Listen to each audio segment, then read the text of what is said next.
श्रीमान रविशंकर प्रसाद जी, श्रीमान पीपी चौधरी जी,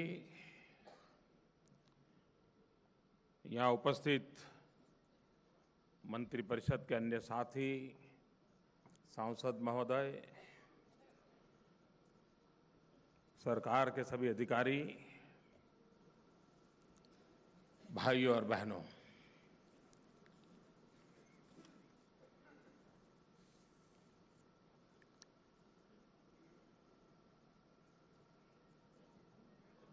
क्रिसमस के दिन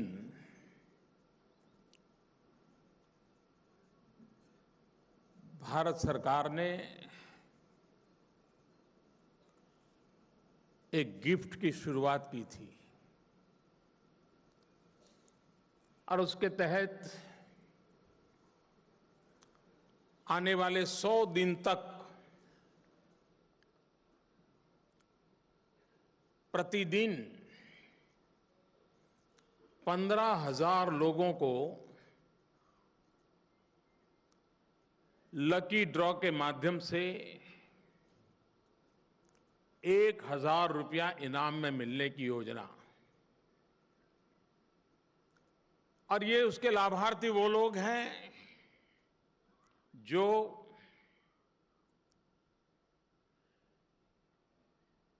डिजिटल टेक्नोलॉजी का उपयोग करते हुए एक ग्राहक के बतौर खरीदी करते हैं, 50 रुपये से ज्यादा और 3,000 रुपये से कम, ताकि इनाम गरीबों को मिले।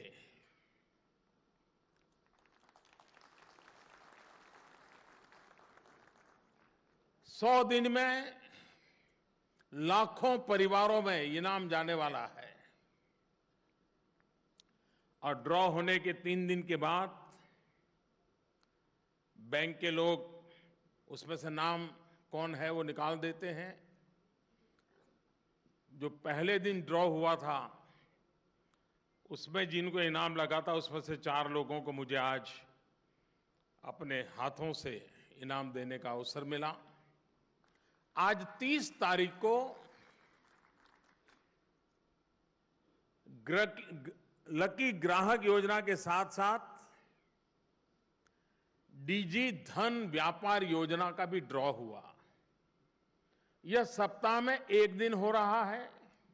आज पहला था और इसमें उन व्यापारियों को प्रोत्साहन देने की योजना है कि जो अपनी दुकान में ग्राहकों को डिजिटल पेमेंट के लिए प्रेरित करें, उनको समझाएं, वो व्यवस्था दें। और 14 अप्रैल बाबा साहब आंबेडकर जी की जन्म जयंती पर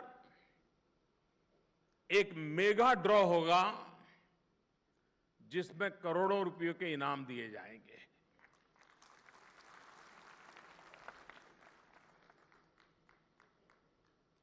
जिन लोगों को इस लकी ड्रॉ में इनाम मिला है उनका मैं अभिनंदन करता हूं, लेकिन मैं उनका आभार भी व्यक्त करता हूं क्योंकि उन्होंने झारखंड जैसे छोटे गांव में रहने वाले किसी छोटे नौजवान ने इस टेक्नोलॉजी को आत्मसात किया, इस टेक्नोलॉजी का उपयोग किया, महिलाओं ने उपयोग किया। और इसलिए देश में जो लोग इसके साथ जुड़ रहे हैं वो एक प्रकार से उज्जवल भारत की नींव मजबूत करने का काम कर रहे हैं और इसलिए मैं इन सबका अभिनंदन करता हूं, उनको बधाई देता हूं।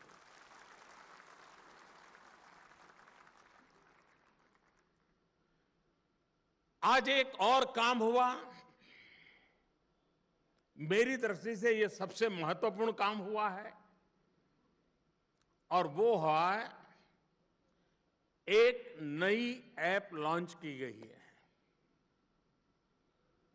जिसका नाम रखा है भीम। बहुत कम लोगों को मालूम होगा जिस महापुरुष ने हमें संविधान दिया वो डॉक्टर भीमराव अंबेडकर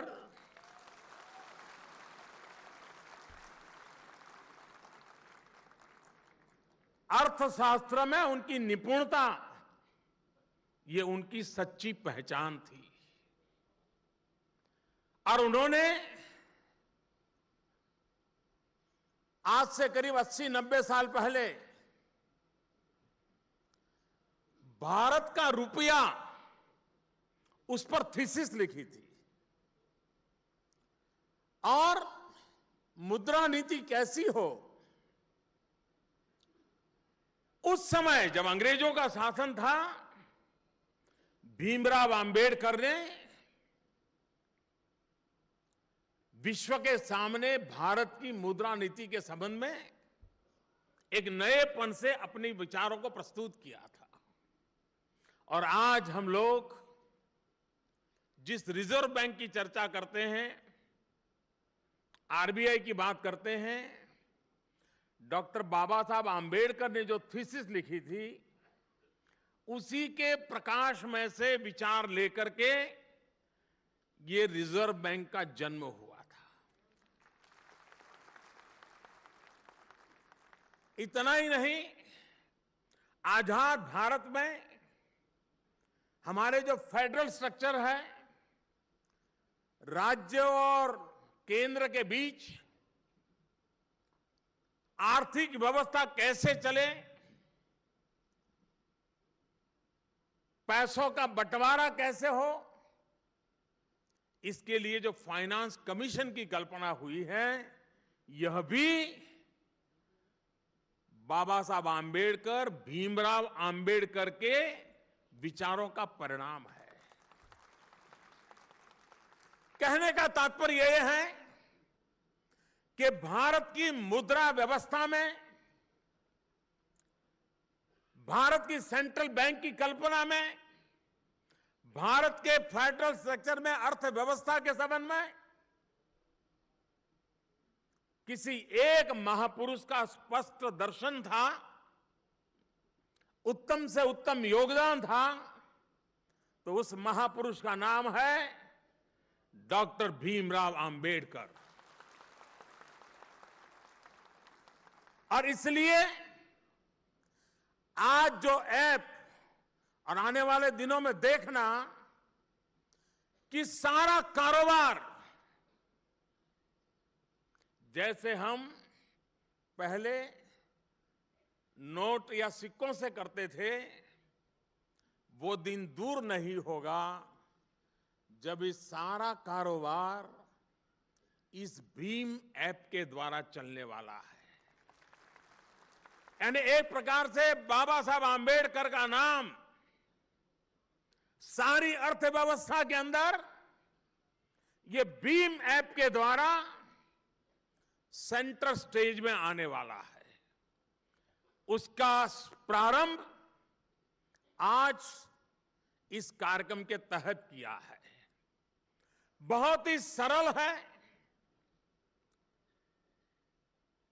इसे आप डाउनलोड करने के बाद स्मार्टफोन हो, 1000-1200 वाला मामूली फीचर फोन हो, इससे इसका उपयोग कर सकते हैं आप। इंटरनेट होना ही चाहिए, जरूरी नहीं है।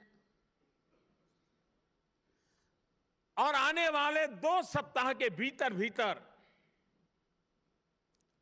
एक और काम हो रहा है जिसकी सिक्योरिटी की चेकिंग की व्यवस्था चल रही है इन दिनों। वो आने के बाद तो ये भीम की ताकत ऐसी होगी कि आपको न मोबाइल फोन की जरूरत पड़ेगी, न स्मार्टफोन की जरूरत पड़ेगी, न फीचर फोन की जरूरत पड़ेगी, न इंटरनेट की जरूरत पड़ेगी। सिर्फ आपका अंगूठा काफी है। आपका अंगूठा काफी है।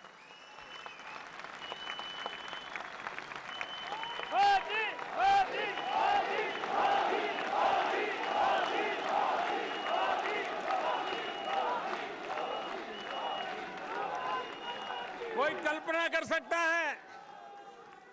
एक जमाना था अनपढ़ को अंगूठा छाप कहा जाता था। वक्त बदल चुका है। अंगूठा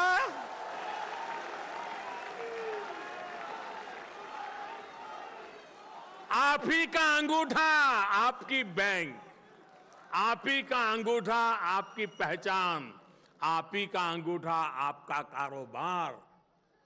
कितना बड़ा रिवॉल्यूशन आ रहा है। और 2 सप्ताह के बाद ये व्यवस्था जब आरंभ होगी,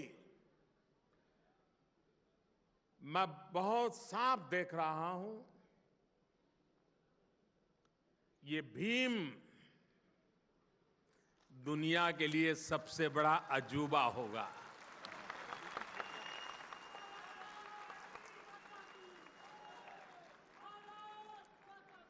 देश में आधार कार्ड 100 करोड़ से ज्यादा लोगों को आधार नंबर मिल चुका है। जो 12-15 साल से छोटी आयु के हैं उनका बाकी है, काम चल रहा है। लेकिन जो बड़ी आयु के हैं 14 से ऊपर, करीब करीब उसमें से अधिकतम लोगों का हो गया। कुछ छूट-फूट कुछ रह गए होंगे, तो अब काम चल रहा है। दूसरी तरफ देश में 100 करोड़ से ज्यादा फोन है, मोबाइल फोन। जिस देश के पास 65% नौजवान 35 साल से कम आयु के हो, जिस देश के लोगों के हाथ में मोबाइल फोन हो, जिस देश के लोगों के अंगूठे में उनका भविष्य सुनिश्चित कर दिया गया हो, वो देश एक बार अगर डिजिटल कनेक्टिविटी कर दें तो कितना बड़ा नया इतिहास बना सकता है, ये इसके अंदर आपको दिखाई देगा। विश्व के किसी भी देश के लिए टेक्नोलॉजी के क्षेत्र में कितना ही आगे गया हुआ देश होगा, उनके लिए भी, और इसलिए फिर वे गूगल के पास जाएंगे, गूगल गुरु को पूछेंगे ये भीम है क्या।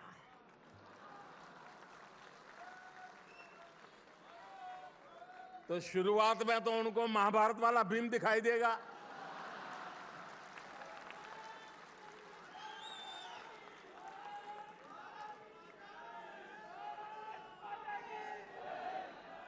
और ज्यादा गहरे जाएंगे तो उनको पता चलेगा हिंदुस्तान की धरती पर कोई भीमराव अंबेडकर नाम के महापुरुष हो गए। भारत रत्न भीमराव अंबेडकर।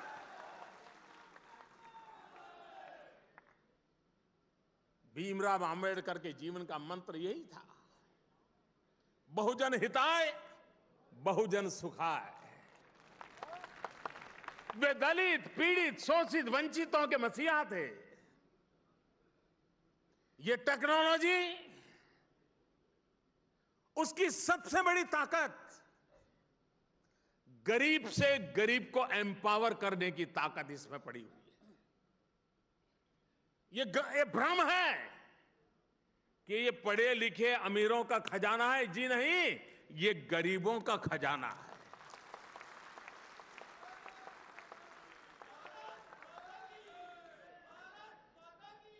ये ताकत गरीब को देने वाला है, छोटे व्यापारी को देने वाला है, दूर सुदूर गांव में रहने वाले किसान को देने वाला है, जंगलों में जिंदगी गुजारने वाले आदिवासी को देने वाला है।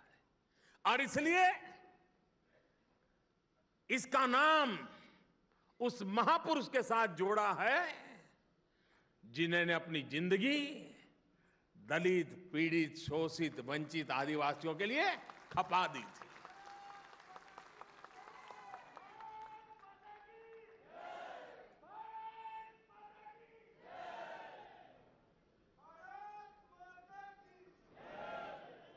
शुरू में कभी कभी लगता है आज भी दुनिया के कई समृद्ध देश हैं पढ़े लिखे फॉरवर्ड कंट्रीज हैं, उनको जब पता चलता है कि हिंदुस्तान में करोड़ों लोग बटन दबा करके वोटिंग करते हैं और जब काउंटिंग होता है तो 2 घंटे में तो रिजल्ट आना शुरू हो जाते हैं, तो दुनिया के कई देशों को अचरज होता है कि अभी तो हम चुनाव होता है तो मतपत्र प्रिंट करते हैं, गांव-गांव मतदान करने के लोग आते हैं, थप्पा मारते हैं, फिर बक्से में डालते हैं, फिर हम लोग उसका डिवीजन करते हैं, सेपरेशन करते हैं, उसके बाद काउंटिंग करते हैं। हमारे यहाँ तो हफ्ता लग जाता है। जिस देश को अनपढ़ कहा जाता है,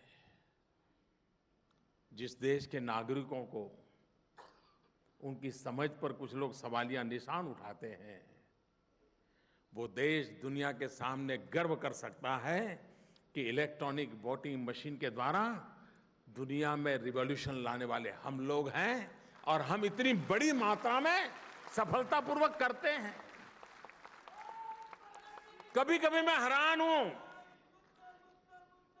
कुछ लोग होते हैं जिनके दिलो दिमाग में निराशा से ही उनका जीवन आरंभ होता है, उनका सुबह भी निराशा से होती है।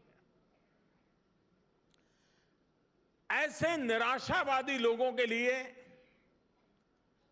अभी तो कोई औषध अवेलेबल नहीं है।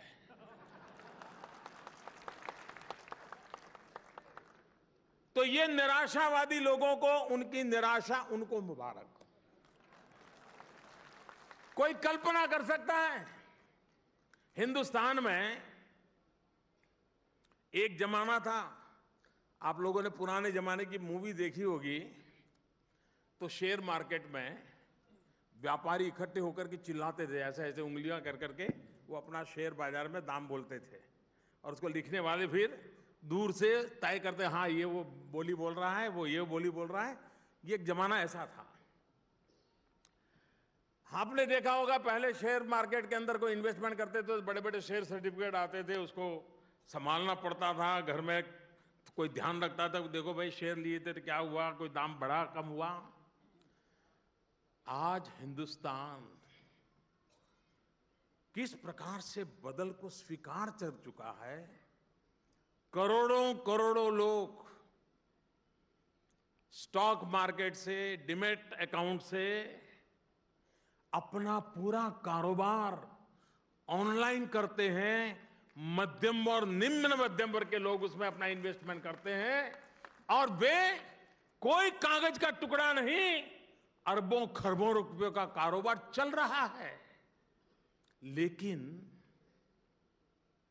इस देश के अंदर शायद हो सकता है, आज मैंने कहा तो कुछ लोग जाग जाएंगे, खोजने के लिए जाएंगे कि मोदी जो कह रहा था सच है कि गलत है। क्या सचमुच में शेयर बाजार के अंदर सब ऑनलाइन होता है क्या? क्योंकि अब तक किसी का ध्यान ही नहीं हो गया। ये हो चुका है, लेकिन ध्यान नहीं गया। लेकिन इन दिनों जब मैं कहता हूं कि ई पेमेंट के लिए, तो लोगों को लगता है ये कुछ नया लाया है मोदी, गड़बड़ लगता है। और इसलिए बड़े बड़े लोग, उच्च पदों पर रहे हुए लोग, वे भी अपने बड़ी मृदु भाषा में बोलते हैं, सॉफ्टली बोलते हैं कि ये कैसे हो सकता है, देश अनपढ़ है, मोबाइल फोन कहाँ है, ऐसा बोलते हैं।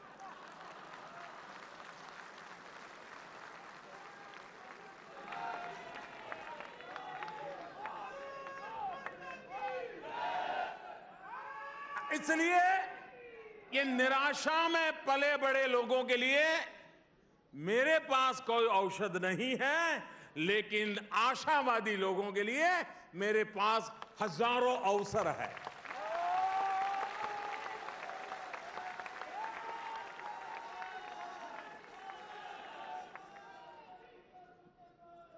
भाइयों बहनों, आज कोई धोबी सोच सकता है क्या कि वो बैंक से लोन ले सकता है? कोई छोटा सा हजाम की दुकान चलाने वाला, बाल काटने वाला व्यक्ति वो सोच सकता है कि मुझे बैंक से लोन मिल सकता है? कोई अखबार की पस्ती इकट्ठी करने वाला या अखबार बेचने वाला सोच सकता है? वो कल्पना ही नहीं कर सकता कि बैंक में मैं जाऊंगा पैसे मिल सकते हैं। सोच ही नहीं सकता, क्योंकि हमने हालत ऐसे बना के रखी। ये जो मैं डिजिटल पेमेंट की बात करता हूं, वो कैसा रिवॉल्यूशन लाएगा। और जब ये भीम सामान्य नहीं है। आपके परिवार की वो आर्थिक महासत्ता बनने वाला है। कैसे? मान लीजिए एक धोबी आज, उसके बाद लोग आते हैं, कपड़े ड्राई क्लीनिंग दिखना फलाना करा के जाते हैं, शाम को वो 500-1000 रुपये कमा लेता है, घर ले जाता है अपना गल्ला। लेकिन जिस दिन वो डिजिटल पेमेंट लेना शुरू करेगा तो उसका पूरा ट्रैक रिकॉर्ड तैयार हो जाएगा। उसका मोबाइल फोन बोलेगा कि रोज का 800-1000 रुपये आते हैं, 100-200 रुपया बचते हैं। फिर उसको बैंक से अगर लोन लेना होगा तो बैंक को कहेगा, देखो भाई मेरे मोबाइल चेक कर लीजिए, मेरे अकाउंट में इतना पैसों की लेन देन चलती है, अब मुझे जरूरत है 5000 रुपया चाहिए, दे दीजिए।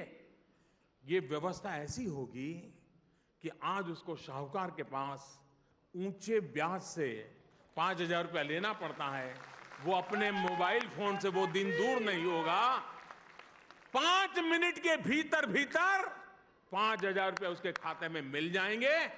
ये ई बैंकिंग की व्यवस्था डेवलप होने वाली है। ये दिन दूर नहीं होगा दोस्तों, ये होने वाला है।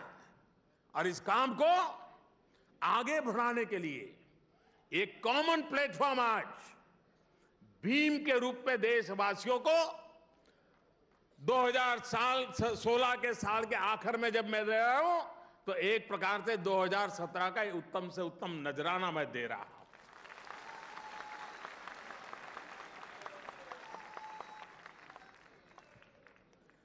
भाइयों बहनों, आज से 3 साल पहले के अखबार उठा लीजिए। पुराने अगर YouTube पर जाएंगे तो पुराने टीवी न्यूज के क्लिपिंग पड़े होंगे, वो देख लीजिए। क्या आता है? कितना गया, कोयले में कितना गया, 2G में कितना गया है। खबर यही रहती थी, कितना गया। आज लोग देखें यार आज कितना आया। देखिए वक्त वक्त की बात है। वही देश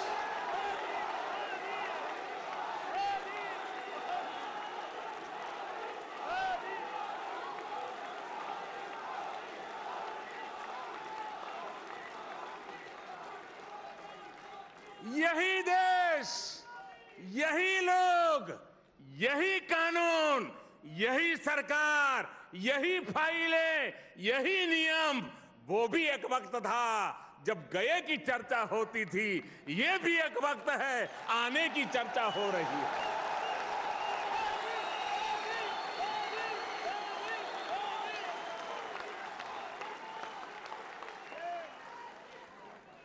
लोग हिसाब लगा रहे हैं, मंडे को इतना आया था, ट्यूसडे को कितना आया।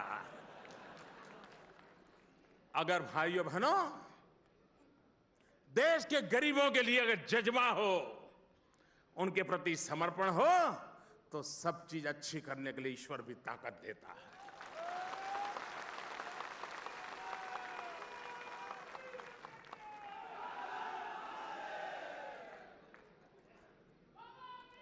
मैं हैरान हूं, एक नेता ने बयान दिया,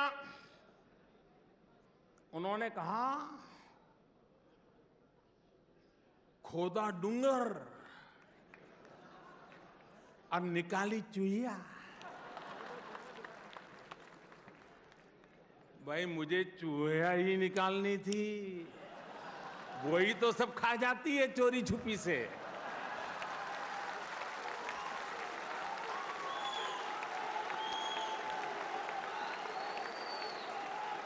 किसान मेहनत करके अनाज का ढेर करे, 2 चूहियां आ जाए साहब, सब खत्म कर जाती। तो जिस नेताजी ने जो कहा, मैं उनका धन्यवाद करता हूं कि कम से कम सच तो बोले। ये चूहियां पकड़ने का ही काम है, जो देश का गरीब का धन खा जाते थे, वो चूहियां पकड़ने का ही काम है, और चल रहा है, तेज गति से चल रहा है।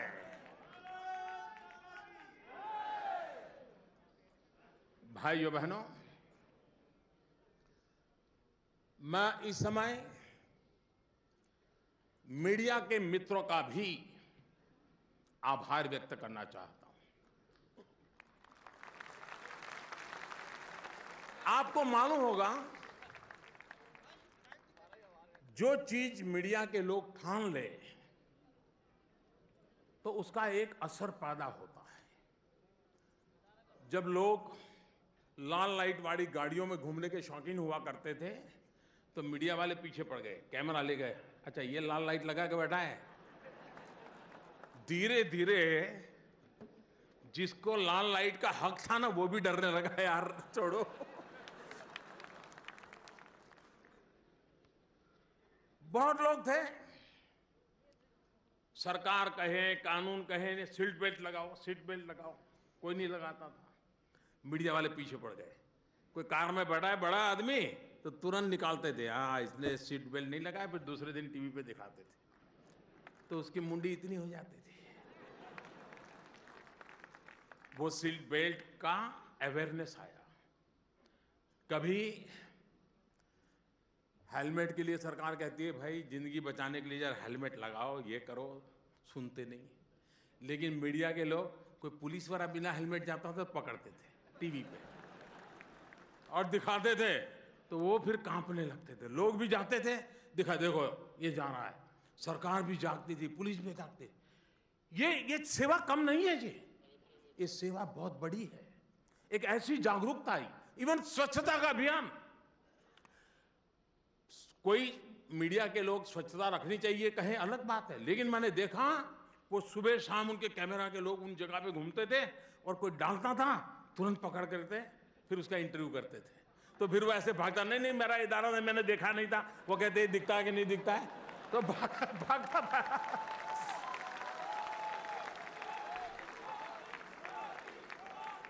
देखिए, मैं मानता हूं हमारे देश के इलेक्ट्रॉनिक मीडिया ने, ऐसे तो मैं ढेर सारी चीजें गिना सकता हूं, क्योंकि मैं आशावादी सोच वाला इंसान, तो मुझे उसमें अच्छा दिखता है।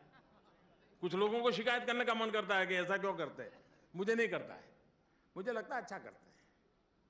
और इसलिए आने वाले दिनों में मीडिया बहुत बड़ी सेवा कर सकता है।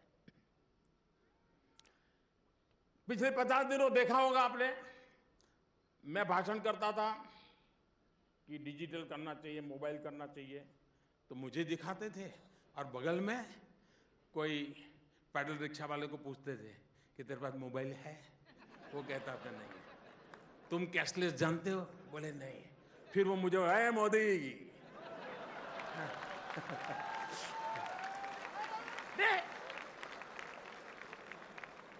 और उसके कारण सरकार को भी सोचना पड़ा, हाँ भाई फीचर फोन में भी किया जाना चाहिए, अंगूठे में भी बैंकिंग आना चाहिए। आया कि नहीं आया? तो बोलो मीडिया को मैं थैंक यू कहूं कि ना कहूं? इसलिए मैं उनको थैंक यू कहता हूं। लेकिन मुझे विश्वास है आप लोग चेत करके रहिए। अब मीडिया वाले 1 तारीख के बाद आपके हाथ में मोबाइल देखेंगे, कैमरा खड़ा करके पूछेंगे, तेरे पास मोबाइल है? है। भीम है? कैश लेके क्यों घूम रहा है? पढ़े लिखे हो, क्या कर रहे हो? आप देखना 2017 में मीडिया के लोग आपको पूछने वाले हैं, सब हिंदुस्तान वालों को पूछने वाले कि 2 मोबाइल फोन लेके घूम रहे हो, फिर भी तुम कैशलेस नहीं हो रहे हो। इसी से रिवॉल्यूशन आता है जी, क्रांति इसी से होती है। और मुझे विश्वास है कि देश विश्व के आधुनिक देशों की तुलना में टेक्नोलॉजी के क्षेत्र में और टेक्नोलॉजी के साथ कॉमन मैन की कनेक्टिविटी ये होके रहने वाला है। भाइयों बहनों, मैं ये साफ मत कहूं, हमारा देश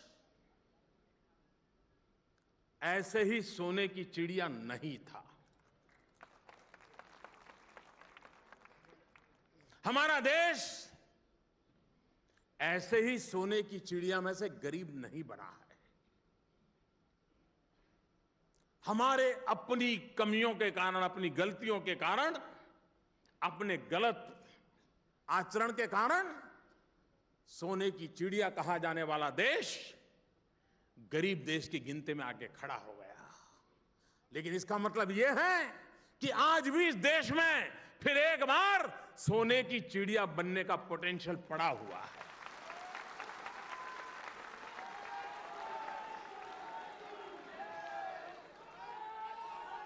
इस सपने के साथ, इस विश्वास के साथ क्यों न हम देश के गरीबों को उनका हक दिलाएं, मध्यम वर्गीय लोगों का जो शोषण हो रहा है उसको रोकें, ईमानदारी के रास्ते पर देश चलना चाहता है उसको हम बल दें। भाइयों बहनों, मैं जानता हूं आज लोग इसका मूल्यांकन करने की न हिम्मत करेंगे, न ही शायद उतना सामर्थ्य होगा, लेकिन वो दिन दूर नहीं होगा जब इस सारे घटनाक्रम का मूल्यांकन होगा, इतिहास की तवारीखों में जब मढ़ा जाएगा, तब एक बात उजागर होने वाली है। हमारा देश, कभी कहा जाता था यूनान मिस्र मिट गए, लेकिन क्या बात है कि हस्ती मिटती नहीं हमारी। ये वो कौन सी बात है, ये कौन सी बात है कि हस्ती हमारी मिटती नहीं। भाइयों बहनों, आप अपने कार्यकाल में भी देखा होगा, जो छोटी आयु के हैं उन्होंने भी देखा होगा, जब भी हमारे देश में कोई बाहरी हमला होता है, कोई बाहरी जुल्म होता है, कोई बाहर से कुछ कह देता है, तो पूरा हिंदुस्तान एकजुट होकर के उसके खिलाफ मुकाबला करने के लिए तैयार हो जाता है। ये हमने कई बार देखा है, लेकिन पहली बार इस देश ने इस बात को अनुभव किया है और जो इतिहास में स्वर्णिम अक्षरों से लिखा जाएगा, यह देश अपनी अंदर की बुराइयों को खत्म करने के लिए एक हुआ। दोस्तों, अपने आप से लड़ने के लिए एक हुआ, अपने आप से लड़ने के लिए आगे आया, अपनी बुराइयों को परास्त करने के लिए 125 करोड़ देशवासी इतना कष्ट झेलने के लिए आए, तकलीफ के बाद भी हंसते हुए कहें, भाइयों बहनों, यही तो इस देश की ताकत है कि हम अपनी बुराइयों को खत्म करने के लिए खुद होकर के आगे आते हैं, समय मिलते ही निकल पड़ते हैं और करके रहते हैं। ये 8 तारीख के बाद देश ने इस ताकत का दर्शन कराया है, जो देश की अनमोल ताकत है। अपनी बुराइयों के खिलाफ लड़ना ये सामान्य बात नहीं है। 125 करोड़ देशवासी, और ये भी सही है कि ये बुराइयां कुछ लोगों ने स्वेच्छा से स्वीकार की होगी, कुछ लोग मजबूरन उसके शिकार हुए होंगे, लेकिन इच्छा अनिच्छा से भी ये दीमक की तरह फैल गई है। और इसलिए दीमक की तरह फैली हुई बेईमानी की बीमारी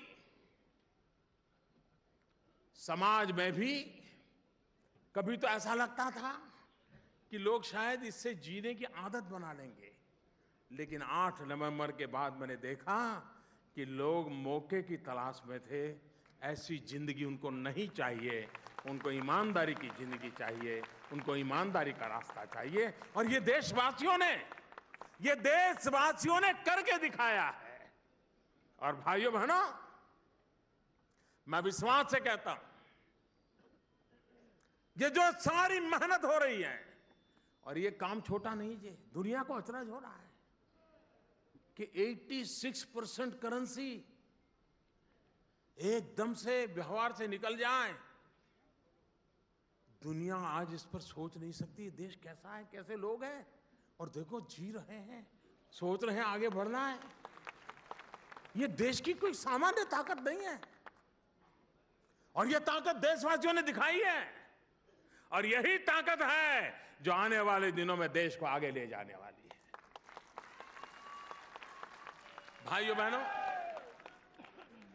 और मेरा मत है इस देश के धन पर, इस देश की संपदा पर, इस देश के गरीब का हक सबसे पहले होना चाहिए। गरीबी के खिलाफ लड़ाई नारों से नहीं होती है। आप देखिए, मैंने देशवासियों से एक प्रार्थना की थी, कहा था कि आप अगर आर्थिक रूप से अगर आपको ज्यादा नुकसान नहीं होता है तो आप एलपीजी की सब्सिडी छोड़ दीजिए। यह देश जो कभी 9 सिलेंडर और 12 सिलेंडर पर 2014 के चुनाव का एजेंडा लेके चल रहा था, एक पार्टी इस बात के मुद्दे पर चुनाव लड़ रही थी कि 9 सिलेंडर देंगे कि 12 सिलेंडर देंगे।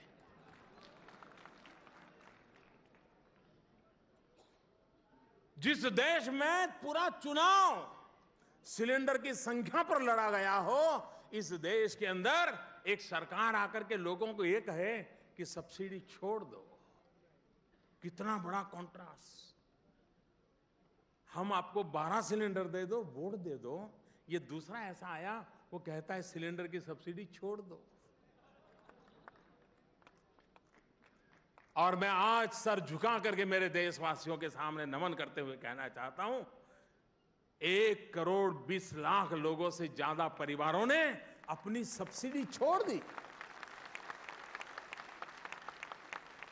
और मैंने वादा किया था कि आप जो सब्सिडी छोड़ रहे हैं, मैं उस गरीब मां को दूंगा जिस गरीब मां को लकड़ी के चूल्हे से धुएं की आग में अपने बच्चों के साथ गुजारा करना पड़ता है।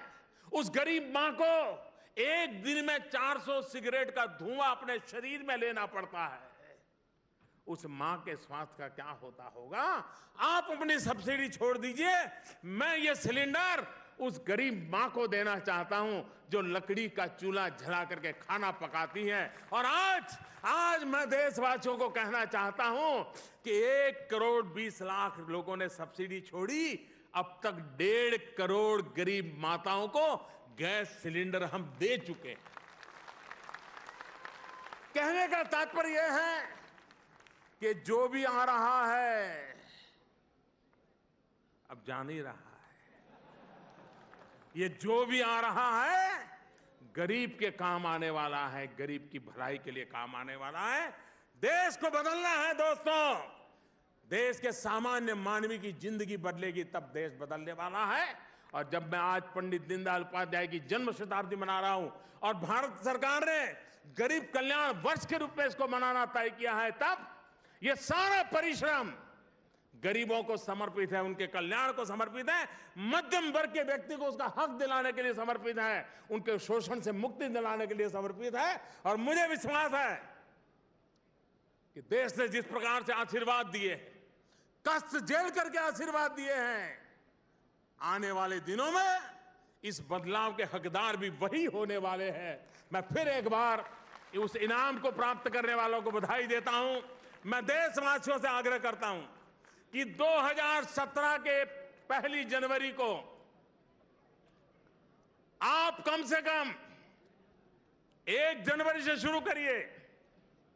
अगर आपके पास मोबाइल फोन है, स्मार्टफोन है, कम से कम 5 लेन देन तो करिए।